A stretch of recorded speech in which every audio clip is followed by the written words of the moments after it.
सरकार पूर्ण रूप से किसान को खत्म करना चाहती है। मैं प्रणाम करता हूं, नमन करता हूं किसान यूनियन के संघर्ष को और वादा करता हूं कि हम लोग समाजवादी पार्टी के लोग, मैं और मेरा परिवार पूर्ण रूप से किसानों के लिए समर्पित होकर के आवाज उठाने का काम करेंगे और करते हैं और करते रहेंगे। हमारे साथ आप लोगों का आशीर्वाद है, इसलिए जब हम सदनों में जाते हैं, सदन में बैठ करके मुख्यमंत्री जी और प्रधानमंत्री जी की शक्ल को देख करके हम लोग डरते नहीं, ये आवाज और मजबूत हो जाती है। वहां उठा करके जब आपके दिए हुए आशीर्वाद को हम देखते हैं, चाहे सड़क हो या सदन हो, हम लोगों का वादा है, क्योंकि मैं भी एक किसान परिवार में पैदा हुआ, हमारा पूर्ण योगदान राजनीतिक बाधाओं को तोड़ करके किसान यूनियन के लिए और किसानों के संघर्ष के लिए हमेशा समर्पित है। जब लोग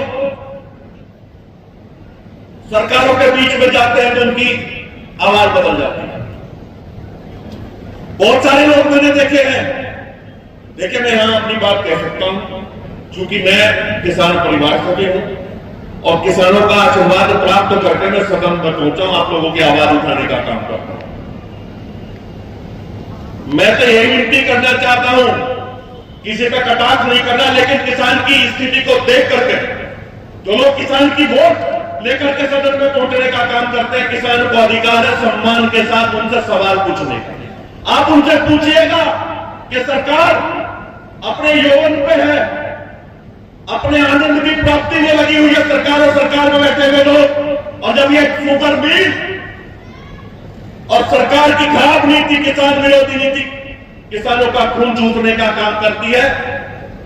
उस समय आप इनसे क्यों नहीं पूछते? क्यों नहीं पूछते कि किस तरह से खाद पर किसान को लूटे जाने का काम किया जा रहा है, किस तरह से सोसाइटी में किसान को बेइज्जत करने का काम किया जाता है, इस तरह से जब भुगतान के लिए विशेष परिस्थिति में भी अगर जो गन्ने के कानून के हिसाब से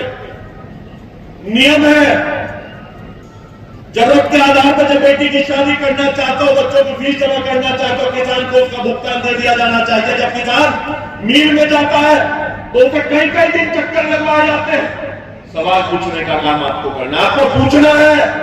कि पिछले 15 सालों में जब से सरकार आई है, इनसे पूछना है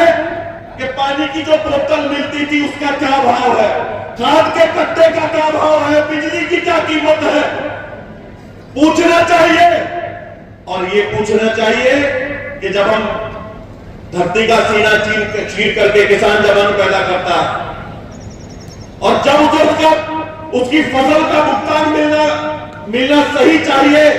सरकार में बैठे नुमाइंदों से पूछना चाहिए कि किसान की जब